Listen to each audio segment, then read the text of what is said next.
നമസ്കാരം. വളരുംതോറും പിളരുകയും പിളരുംതോറും വളരുകയും ചെയ്യുന്ന പ്രസ്ഥാനമാണ് കേരള കോൺഗ്രസ് എന്ന് പറഞ്ഞ മൺമറഞ്ഞ കേരള കോൺഗ്രസ് എമ്മിന്റെ നേതാവായ KM മാണി സാറിനെ അനുസ്മരിച്ചുകൊണ്ടാണ് ഇപ്പോൾ ഇങ്ങനെയൊരു വാർത്ത ചെയ്യുന്നത്. കേരള കോൺഗ്രസിന്റെ പിൻഗാമിയായി, മാണി സാറിന്റെ പിൻഗാമിയായി ഇപ്പോൾ കേരള കോൺഗ്രസിനെ നയിക്കുന്ന ജോസ് കെ മാണി അങ്ങയുടെ പിതാവിനെ മറന്നുകൊണ്ടാണ് ഇപ്പോൾ ചില രാഷ്ട്രീയ വങ്കത്തരങ്ങൾ കാണിക്കുന്നത് എന്നാണ് രാഷ്ട്രീയ നിരീക്ഷകർ ചൂണ്ടിക്കാണിക്കുന്നത്.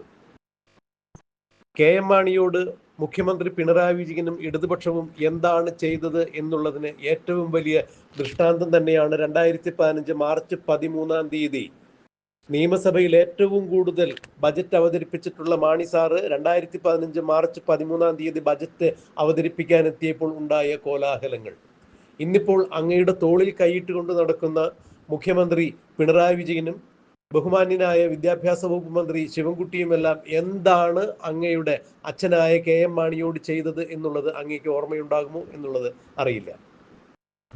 നിയമസഭയിൽ അന്ന് മുഖ്യമന്ത്രി പിണറായി വിജയനില്ല. എന്നാൽ AKG സെന്ററിലിരുന്ന് നിയമസഭയിൽ അന്ന് എന്തൊക്കെ നടക്കണം എന്ന് പ്രതിപക്ഷമായിരുന്ന CPM-ന് കൃത്യമായ നിർദ്ദേശങ്ങൾ നൽകിക്കൊണ്ടിരുന്നത് ഇന്ന് അങ്ങുൾപ്പെടെയുള്ള ആളുകൾ ക്യാപ്റ്റൻ എന്ന് വിശേഷിപ്പിക്കുന്ന പിണറായി വിജയൻ തന്നെയാണ്. ഇന്നിപ്പോൾ വികസന മുന്നേറ്റ ജാഥയുടെ ക്യാപ്റ്റൻസി അങ്ങേക്ക് കിട്ടിക്കഴിഞ്ഞപ്പോൾ അങ്ങ് ആ ക്യാപ്റ്റൻസി തോളിൽ വെച്ചുകൊണ്ട് മദ്യം മറന്നുകൊണ്ട് കേരളത്തിന്റെ വികസന നായകൻ പിണറായി വിജയനാണ്, ഇന്ന് കേരളം കൈവരിച്ചിട്ടുള്ള എല്ലാ വികസന നേട്ടങ്ങൾക്കും നായകനായിരിക്കുന്നത് മുഖ്യമന്ത്രി പിണറായി വിജയനാണ് അന്ന് അങ്ങ് ഈ ജാഥയ്ക്കുടനീളം സംസാരിക്കുന്നത് കേട്ടപ്പോൾ ഒരു വിഷമം തോന്നി. അതുകൊണ്ടാണ് ഇത്തരത്തിലുള്ള കാര്യങ്ങൾ സംസാരിച്ചത്.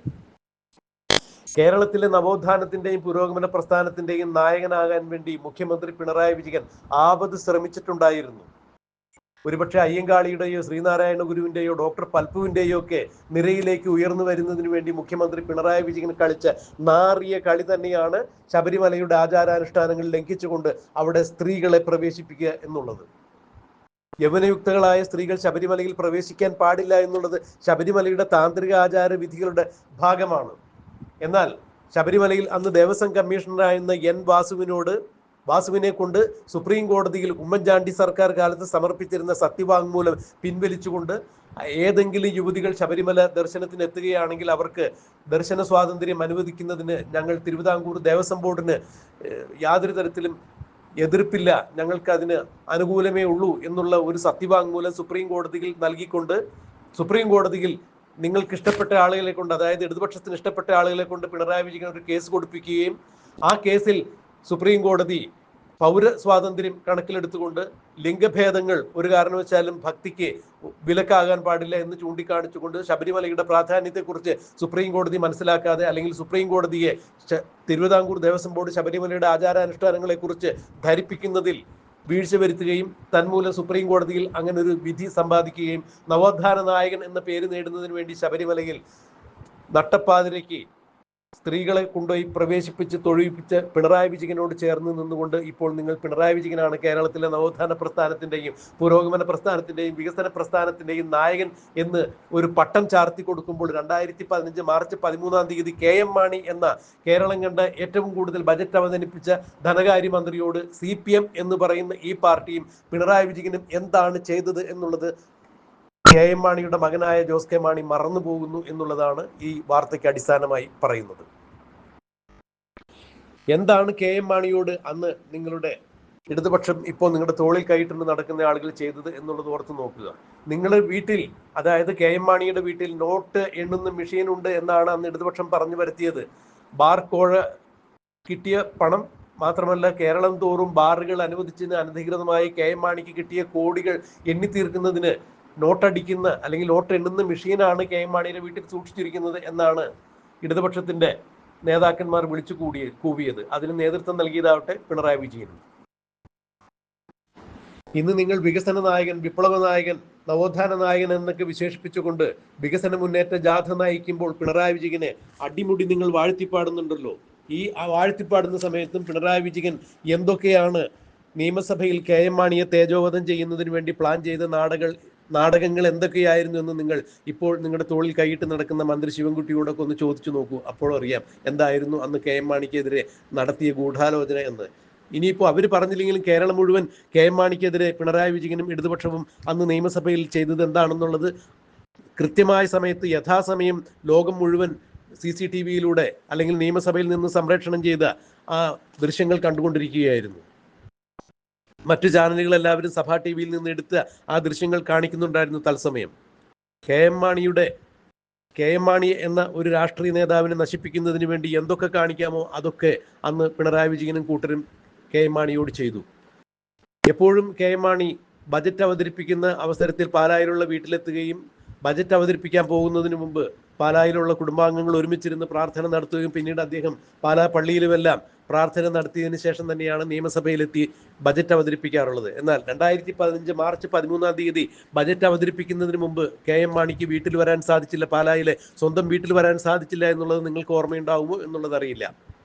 അദ്ദേഹം നിയമസഭയിൽ അദ്ദേഹത്തിന്റെ ക്യാബിനോട് ചേർന്നുള്ള മുറിയിൽ കിടന്നുറങ്ങി. കാരണം അദ്ദേഹം ബജറ്റ് അവതരിപ്പിക്കാൻ പാലായിലുള്ള വീട്ടിൽ നിന്ന് നിയമസഭയിലേക്ക് എത്തുകയാണെങ്കിൽ നിങ്ങൾ ഇന്നിപ്പോ ക്യാപ്റ്റൻ എന്ന് വിശേഷിപ്പിക്കുന്ന, കാരണഭൂതൻ എന്നൊക്കെ വിശേഷിപ്പിക്കുന്ന പിണറായി വിജയന്റെ സഖാക്കൾ അദ്ദേഹത്തെ വഴി തടയുമായിരുന്നു. നിയമസഭയിലെത്താൻ കെ എം മാണിയെ അനുവദിക്കില്ലായിരുന്നു എന്നുള്ള വിവരം കെ എം മാണിക്ക് അറിയാമായിരുന്നു. അതുകൊണ്ട് തന്നെ കെ എം മാണി നിയമസഭയുടെ അദ്ദേഹത്തിന്റെ ഓഫീസിന്റെ ഉള്ളിൽ തന്നെ കിടന്നുറങ്ങിയിട്ട് പിറ്റേ ദിവസം അവിടെ തന്നെ നിയമസഭയിൽ ബജറ്റ് അവതരിപ്പിക്കാൻ എത്തി എന്നുള്ളത് എത്രത്തോളം ഗൗരവതരമായ വിഷയമാണ് എന്നുള്ളത് ജോസ് കെ മാണിക്ക് ഓർക്കാൻ സാധിക്കുന്നുണ്ടാകുമോ?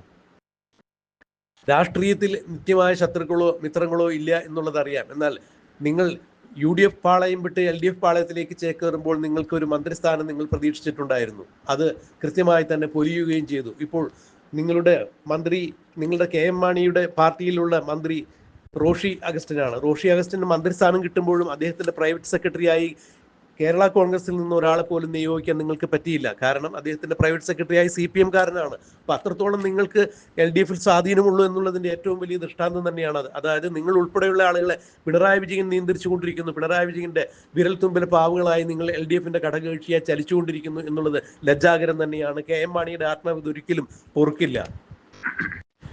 ഇനിയും നിങ്ങൾ LDF വിട്ട് പുറത്തു ചാടും എന്ന് മനസ്സിലായപ്പോഴാണ് റോഷി അഗസ്റ്റിൻ വലിയൊരു തന്ത്രവുമായി പുറത്തെത്തിയത്. അതായത് പാലായിൽ ജോസ് കെ മാണി തന്നെ മത്സരിക്കും എന്ന് പറഞ്ഞത് നിഷ്കളങ്കമായിട്ടാണ് അങ്ങനെ പറഞ്ഞത് എന്ന് നിങ്ങൾക്ക് തോന്നുന്നുണ്ടെങ്കിൽ നിങ്ങൾക്ക് തെറ്റി. കാരണം നിങ്ങളെ LDF-ൽ തളച്ചിടുക എന്നുള്ളത് റോഷി അഗസ്റ്റിന്റെ താല്പര്യം തന്നെയാണ്. കാരണം വരുന്ന നിയമസഭാ തെരഞ്ഞെടുപ്പിൽ നിങ്ങൾ UDF-നൊപ്പം പോവുകയാണെന്നുണ്ടെങ്കിൽ പിന്നെ റോഷി അഗസ്റ്റിന്റെ ഭാവി എന്തായിരിക്കും എന്നുള്ളത് റോഷി അഗസ്റ്റിന് കൃത്യമായി തിരിച്ചറിയാം. അതുകൊണ്ട് തന്നെയാണ് നിങ്ങളെ LDF-ൽ തളച്ചിടാൻ വേണ്ടിയാണ് റോഷി അഗസ്റ്റിൻ നിങ്ങളുടെ പാലായിലെ സ്ഥാനാർത്ഥിത്വം പ്രഖ്യാപിച്ചത്. കെ എം മാണിയുടെ പ്രതിമ സ്ഥാപിക്കുന്നതിന് വേണ്ടി പാലായിൽ 24 അടി പ്രതിമ സ്ഥാപിക്കുന്നതിന് വേണ്ടി 10 കോടി രൂപ അനുവദിച്ചിട്ടുണ്ടായിരുന്നു. പാലായിൽ കെ എം മാണിയുടെ പ്രതിമ വന്നോ ഇല്ലയോ എന്നുള്ളത് ഇപ്പോഴും അറിയാത്ത കാര്യം തന്നെയാണ്. എന്നാൽ കെ എം മാണിയുടെ പ്രതിമയ്ക്ക് 24 അടി പൊക്കമോ 44 അടി പൊക്കമോ ആകട്ടെ, അത് ഉചിതം പോലെ ചെയ്യുക. എന്നാൽ സാധാരണക്കാരായ രാഷ്ട്രീയാവബോധമുള്ള ആളുകളുടെ ഉള്ളിൽ കെ എം മാണിയുടെ വലിപ്പം 24 അടിക്ക് ഉയരെ ആണ് എന്നുള്ളത് നിങ്ങൾ തിരിച്ചറിയുക. 24 അടി കൊണ്ട് അളന്നു തീർക്കാൻ പറ്റിയ ഉയരമല്ല സാധാരണക്കാരായ രാഷ്ട്രീയാവബോധമുള്ള കേരള കോൺഗ്രസ്സുകാരുടെ ഉള്ളിൽ കെ എം മാണിക്കുള്ള പൊക്കം എന്നുള്ളത് നിങ്ങൾ തിരിച്ചറിയുക. കെ എം മാണിയുടെ തലപ്പൊക്കം നിങ്ങൾക്ക് അളന്ന് തിട്ടപ്പെടുത്താൻ സാധിക്കില്ല. ഇന്നിപ്പോൾ തിരുവനന്തപുരത്ത് വാട്ടർ അതോറിറ്റിയുടെ സ്ഥലത്ത് കെ എം മാണിക്ക് സ്മാരകം പണിയുന്നതിന് വേണ്ടി ഈ 10 വർഷം പിന്നിടുമ്പോൾ അല്ലെങ്കിൽ 10 വർഷം തികയ്ക്കാൻ തെരഞ്ഞെടുപ്പ് പടിവാതിക്കൽ നിൽക്കുമ്പോൾ 25 സെന്റ് സ്ഥലം കെ എം മാണിക്ക് സ്മാരകം നിർമ്മിക്കാൻ വേണ്ടി തന്നു. എന്തുകൊണ്ടാണ്? LDF-ൽ നിന്ന് നിങ്ങൾ തിരിച്ച് UDF-ലേക്ക് പോകാതിരിക്കാൻ വേണ്ടി പിണറായി വിജയൻ ചെയ്ത ഒരു തന്ത്രമാണ് എന്നുള്ളത് കേരളത്തിലെ രാഷ്ട്രീയ കക്ഷികൾക്ക് എല്ലാവർക്കും മനസ്സിലായി. എന്നാൽ അത് ജോസ് കെ മാണിക്ക് മാത്രം തിരിച്ചറിയാൻ സാധിച്ചില്ല. തിരിച്ചറിയാൻ സാധിച്ചാലും പിണറായി വിജയനെ ക്യാപ്റ്റൻ എന്ന് വിശേഷിപ്പിച്ച് മുന്നേറ്റ വികസന ജാഥ നയിക്കുവാൻ മാത്രമാണ് നിങ്ങൾക്ക് യോഗം. പിണറായി വിജയനെ നവോത്ഥാന നായകനായും വിപ്ലവത്തിന്റെ നായകനായും പുരോഗമനത്തിന്റെ വികസനത്തിന്റെ നായകനായി നിങ്ങൾ ചിത്രീകരിക്കുമ്പോൾ ഒരു കാര്യം നിങ്ങൾ മനസ്സിലാക്കുക, നിങ്ങളുടെ പിതാവ് ഉൾപ്പെടെ കേരളത്തിൽ വികസന നേട്ടം ഉണ്ടാക്കുവാൻ വേണ്ടി രാപ്പകൽ അധ്വാനിച്ചിട്ടുണ്ട്. അത് മറന്നുകൊണ്ടാണ് ഇപ്പോൾ പിണറായി വിജയനെ തോളിൽ കൈയിട്ട് പിണറായി വിജയനാണ് ഈ കാണുന്ന കേരളത്തിലെ വികസനങ്ങൾക്കെല്ലാം നാന്ദി കുറിച്ചത്, വികസന നായകൻ പിണറായിയാണെന്ന് വിളിച്ചു പോകുമ്പോൾ അല്പമെങ്കിലും നിങ്ങൾക്ക് ഉളുപ്പുണ്ടായിരിക്കണം. കെ എം മാണിയുടെ മകൻ എന്ന രീതിയിൽ കെ എം മാണി ചെയ്ത സേവനങ്ങളെങ്കിലും നിങ്ങൾ വിസ്മരിക്കരുതായിരുന്നു. മുൻപ് കേരളം ഭരിക്കുന്നത് കുഞ്ഞുഞ്ഞ്, കുഞ്ഞാപ്പ, കുഞ്ഞുമാണി എന്നിങ്ങനെ 3 പേരായിരുന്നു എന്നൊരു പറച്ചിലുണ്ടായിരുന്നു. കുഞ്ഞുഞ്ഞ് എന്ന് പറഞ്ഞാൽ ബഹുമാന്യനായ മൺമറഞ്ഞ ഉമ്മൻചാണ്ടി, കുഞ്ഞാപ്പ എന്ന് പറഞ്ഞാൽ UDF-ലെ മുസ്ലിം ലീഗിന്റെ നേതാവായ PK കുഞ്ഞാലിക്കുട്ടി, കുഞ്ഞുമാണി എന്ന് പറഞ്ഞാൽ സാക്ഷാൽ കെ എം മാണി തന്നെ. ഇവർ 3 പേരുമായിരുന്നു കേരളത്തെ നയിച്ചിരുന്നത് എന്ന് പറയുമ്പോൾ ഇന്നിപ്പോൾ കെ എം മാണിയുടെ പാർട്ടിയായ കേരള കോൺഗ്രസിന്റെ മന്ത്രിയുടെ പ്രൈവറ്റ് സെക്രട്ടറിയെ പോലും നിശ്ചയിക്കാനുള്ള ഒരു സ്വാധീന ശക്തി നിങ്ങൾക്കില്ലാതെ പോയി എന്നുള്ളത് വളരെ ബാലിശം തന്നെയാണ്.